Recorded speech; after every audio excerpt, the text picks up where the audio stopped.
এখন tomato season, চারিদিকে প্রচুর টমেটো পাওয়া যাচ্ছে। এই টমেটো দিয়ে নানা রকমের সস তৈরি করে নিতে পারেন।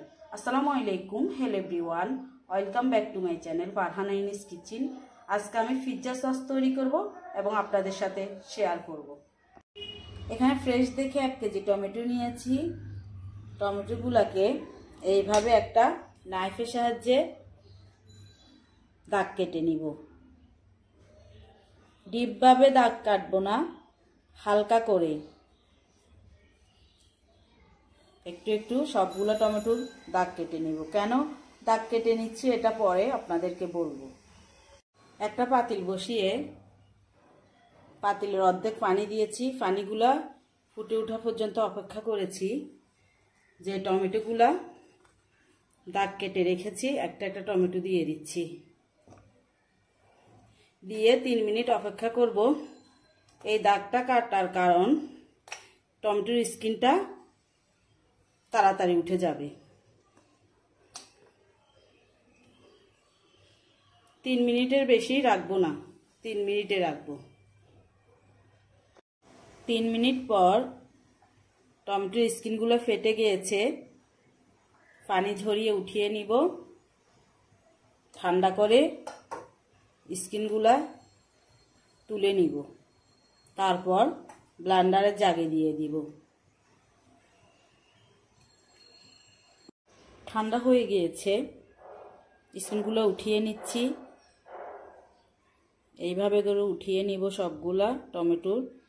মাঝখানে দাগ কাটার জন্য তাড়াতাড়ি উঠে যাচ্ছে।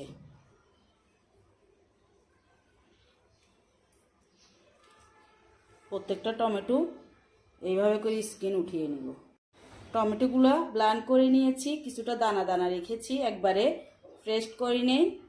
পিৎজা সসে একবারে পেস্ট করলে ভালো লাগে না, দানা দানা থাকলে ভালো লাগে। এখন চুলার পাশে চলে যাব। চুলাটা ধরিয়ে আগ থেকে একটা ফ্রাই প্যান বসিয়ে দিয়েছি। 2 টেবিল স্পুন অলিভ অয়েল দিয়ে দিব। অলিভ অয়েল না থাকলে রেগুলার তেলও দিতে পারেন। তেলগুলো গরম হওয়া পর্যন্ত অপেক্ষা করব। তেল গরম হওয়ার পর 1.5 টেবিল স্পুন রসুন কুচি দিয়ে দিচ্ছি।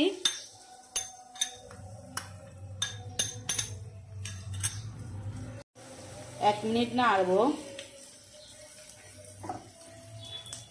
1.5 টেবিল স্পুন পেঁয়াজ কুচি দিয়ে দিচ্ছি।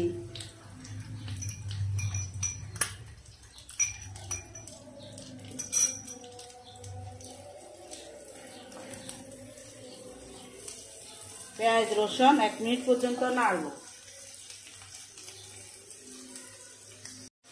1 মিনিট পর পেঁয়াজ রসুন থেকে একটা সুন্দর স্মেল বের হচ্ছে।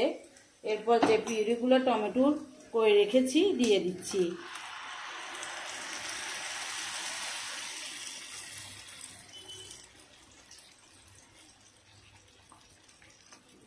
দিয়ে একটু মিক্স করে নিব।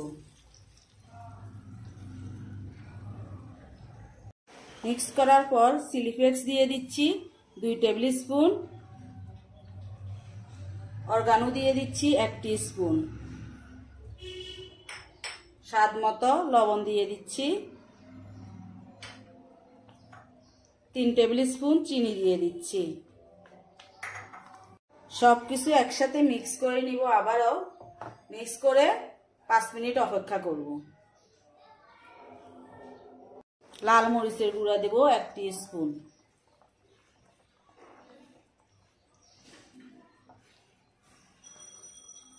পাঁচ মিনিট পর সাদা ভিনেগার দিয়ে দিচ্ছি 1 টেবিল স্পুন। ভিনেগারটা দিলে সসটা কিন্তু নষ্ট হবে না, 7-8 মাস রেখে খেতে পারবেন। আর ভিনেগারটা না দিলে সপ্তাহখানেক থাকবে, সসটা নষ্ট হয়ে যাবে, ফাঙ্গাস পড়ে যাবে। আরও 5 মিনিট অপেক্ষা করব। একটু পর পর নাড়িয়ে দিচ্ছি বাহিরে যেন ছিটে না পড়ে। চুলার হিটটা একবারে লো হিটে দিয়েছি। আরও আধা টিস্পুন অরগানো দিয়ে দিচ্ছি। অবশ্যই অরগানোটা দেওয়ার চেষ্টা করবেন, না হলে পিৎজা সসটা খেতে ভালো লাগবে না। পিৎজা তৈরি করলেও সুন্দর একটা স্মেল বের হবে না। আর 2 থেকে 3 মিনিট রাখবো। এখন তুলসী পাতা কুচি করে দিয়েছি ইনস্ট্যান্ট স্মেলটা ভালো লাগার জন্য। হাতের কাছে তুলসী পাতা না থাকলে দেওয়ার দরকার না, থাকলে অবশ্যই দেওয়ার চেষ্টা করবেন।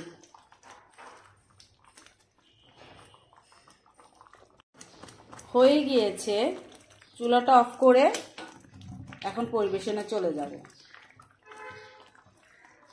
নর্মাল সসের চেয়ে পিৎজা সসটা দিলে পিৎজার স্বাদ কিন্তু দ্বিগুণ বাড়ে। বাজারে প্রচুর দাম দিয়ে পিৎজা সস কিনা হয়, বাসায় তৈরি করে নিলে 1 বছর পর্যন্ত রাখতে পারেন এবং অনায়াসে পিৎজা, পাস্তা, নুডলস যে কোনো চিজ জাতীয় জিনিস তৈরি করতে পারেন। এই পিৎজা সসে অবশ্যই অর্গানোটা দিতে হবে, অর্গানোটা না দিলে পিৎজার অথেন্টিক স্বাদ পাওয়া যাবে না। চেষ্টা করবেন অর্গানোটা দেওয়ার জন্য। আশা করি আমার এই মজার অথেন্টিক স্বাদের পিৎজা সস রেসিপিটি আপনাদের ভালো লেগেছে। ভালো লাগলে একটা লাইক দিতে ভুলবেন না। আপনি যদি আমার ইউটিউব চ্যানেল থেকে ভিডিওটা দেখে থাকেন, চাইলে চ্যানেলটা সাবস্ক্রাইব করে রাখতে পারেন, আর ফেসবুক পেজ থেকে ভিডিওটা দেখে থাকলে পেজটা ফলো দিয়ে রাখতে পারেন। ভালো থাকবেন, সুস্থ থাকবেন। আবারও দেখা হবে নতুন কোনো রেসিপি নিয়ে। আল্লাহ হাফেজ।